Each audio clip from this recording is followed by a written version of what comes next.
जब हम मन में प्रवेश कर जाएंगे तो फिर मन को बांधना, पकड़ना, मारना इसकी जरूरत ही नहीं पड़ेगी। केवल मन में झांकने की जरूरत पड़ेगी।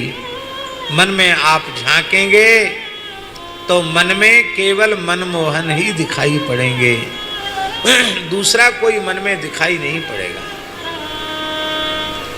वो सच्ची बात यह है कि मन भगवान की विभूति है। गीता में भगवान ने कहा इंद्रियाणाम मनश्चास्मि, इंद्रियों में मैं मन हूँ। इसका अर्थ है कि मन भगवान की विभूति है। मन भगवान में ही लग सकता है, विषयों में, संसार में, भोगों में नहीं लग सकता। मन लग सकता होता तो लग गया होता, अब तक लग नहीं पाया। केवल भगवान में मन लग सकता है।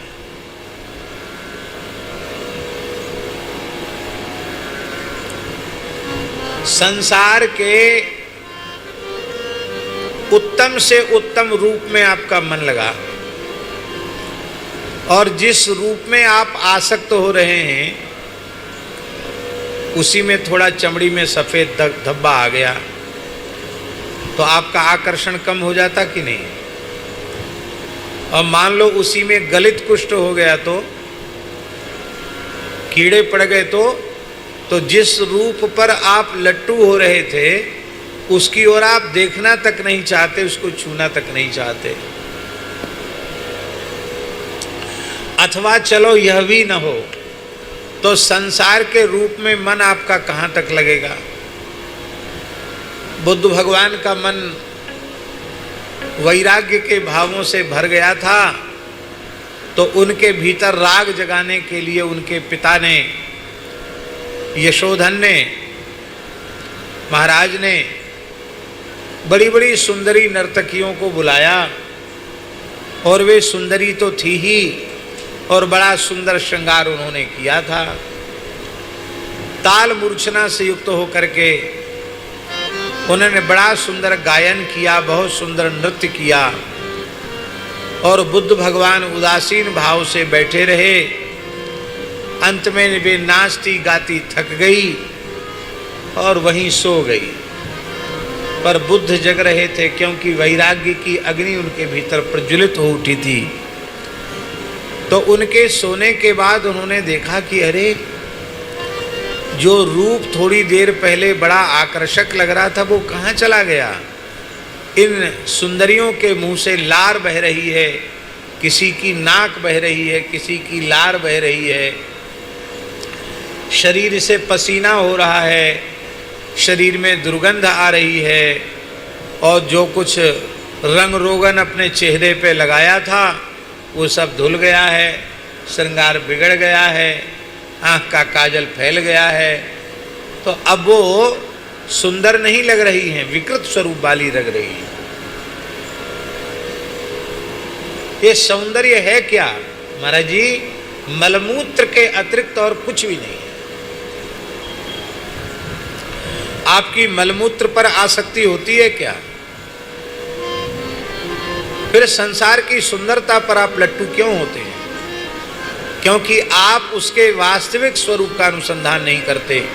संसार के समस्त रूपों को मलमूत्र मानो तो संसार का कैसा भी रूप आपके सामने क्यों ना आ जाए, आपके मन में उसकी ओर आकर्षण उत्पन्न नहीं होगा। मलमूत्र के प्रति भला किसी का आकर्षण होता है?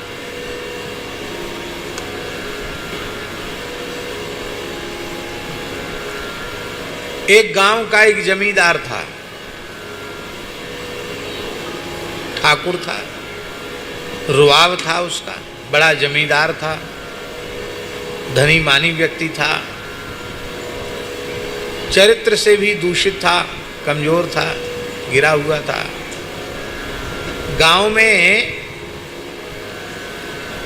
एक ब्राह्मणी निवास करती थी। दुर्भाग्य से उसके पहले सास ससुर मर गए, फिर पति की मृत्यु हो गई। अब वह अपने घर में अकेली बची।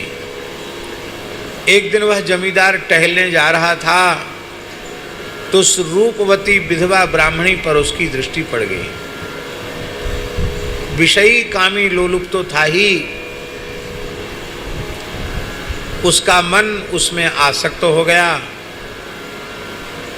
एक दिन वह सज धज करके एकांत अवसर में उसी ब्राह्मणी के यहाँ पहुँच गया और प्रस्ताव करने लग गया कि क्यों इतना कष्ट पा रही हो, न तुम्हारे बढ़िया से खाने पीने की व्यवस्था है, न कोई आगे पीछे है, चलो ना हमारे हवेली में, राजरानी बनाकर रखूंगा, चलो हमारे यहाँ। ब्राह्मणी थर थर काँप गई, क्योंकि वह तो बड़ी पतिव्रता थी और बड़ी तपस्विनी थी, भगवत भक्ता थी। मन में विचार करने लगी, इस गांव को छोड़कर मैं भला कहाँ जाऊंगी, और इस दुष्ट के मन में मुझे प्राप्त करने का संकल्प उत्पन्न हो गया है। तो मन ही मन उसने भगवान की शरण ग्रहण की, और भगवान तो ददामि बुद्धि योगम तम ये न माम उपयांति ते, भगवान ने बुद्धि योग दे दिया।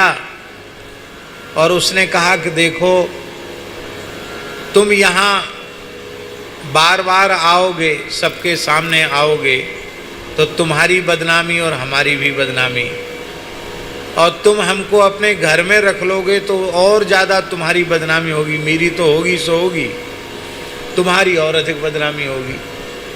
इसलिए बढ़िया उपाय ये है कि मेरा घर सूना रहता है, कोई रहता तो है नहीं, तो आज नहीं आज मैं आपसे मिलने की स्थिति में नहीं हूं, 2 दिन बाद आप यहाँ आ जाना, रात्रि के समय में आना, अकेले आना। कह दिया और वह चला गया जमींदार।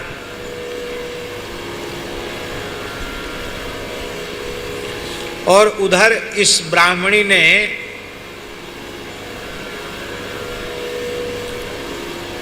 जमाल गोटा खा लिया, दस्तावर दवाई खा ली, और बार बार पानी पिए, बार बार मल त्याग करे। एक उसके घर में बड़ी सुंदर पीतल की नाद थी, नाद जानते ना, बड़ा बड़ा बर्तन, उसको बढ़िया से मांज करके चमका दिया सोने जैसा, और जब मल त्याग की इच्छा हो तो उसी में मल त्याग करे। कम से कम 100 बार मल त्याग किया होगा उसने। पानी पियो फिर मल त्याग, पानी पियो फिर मल त्याग। उस नाद को मल मूत्र से भर दिया, और ऊपर से बहुत बढ़िया चमकदार गोटादार चुनरी उड़ा दी, और इतना अधिक मल त्याग होने से वो तो एकदम बेहोश पड़ी थी। अब न बोल सकती थी, न उठ सकती थी, न चल सकती थी, एकदम मरणासन्न स्थिति में पड़ी थी। मक्खियाँ भनभना रही थी, दुर्गंध आ रही थी घर में। उस जमींदार ने प्रवेश किया कि अरे क्या हो गया, 2 दिन पहले मैं आया था तो कुछ दूसरा नज़ारा था, अब तो बिल्कुल देखा तो वो बेचारी ऐसी पड़ी हुई है। जमींदार ने कहा कि अरे तुमको क्या हो गया? कहा बस अब मैं मरने वाली हूं। अरे हो क्या गया बताओ तो सही। तो उसने कहा कि कुछ नहीं हुआ। क्या हुआ? तो जमींदार ने कहा हुआ तो जरूर है कुछ न कुछ। 2 दिन पहले जो तुम्हारा रूप था वो कहाँ चला गया? अकस्मात तुम्हारा शरीर ऐसा हो गया, तुम्हारा चेहरा पक पीला पड़ गया, आंख भीतर को घुस गई, दांत बाहर निकल आए, अब बोला भी नहीं जा रहा है, क्या हो गया? तो उस देवी ने कहा कि मैंने अपने रूप को नाद में रख दिया है। रूप का त्याग करने से मेरी ये दशा हुई है। उससे बड़ा आश्चर्य हुआ कि रूप भी ऐसी वस्तु है जो नाद में रखी जा सकती हो। तो नाद को देखा तो बड़ी सुंदर सोने जैसी चमक रही थी नाद। ऊपर से चुनरी ओढ़ी हुई थी। जैसे ही चुनरी उठाई उसमें मलमूत्र बजबजा रहा था।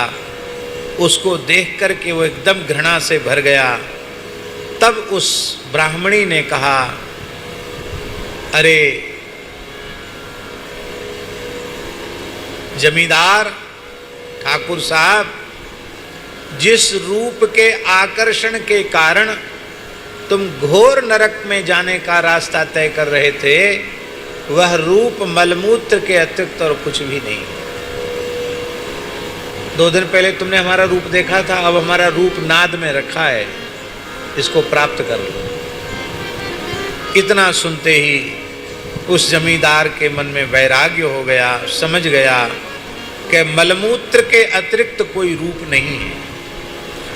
और उस जमींदार ने अपना मस्तक उस ब्राह्मणी के चरणों में रख दिया और कहा, माता, आज से तुम हमारी गुरु हुई और तुम जैसे भजन साधन करती हो वही उपाय हमको भी बताओ, जिससे मैं अपने इस पापी जीवन को पवित्र कर सकूं।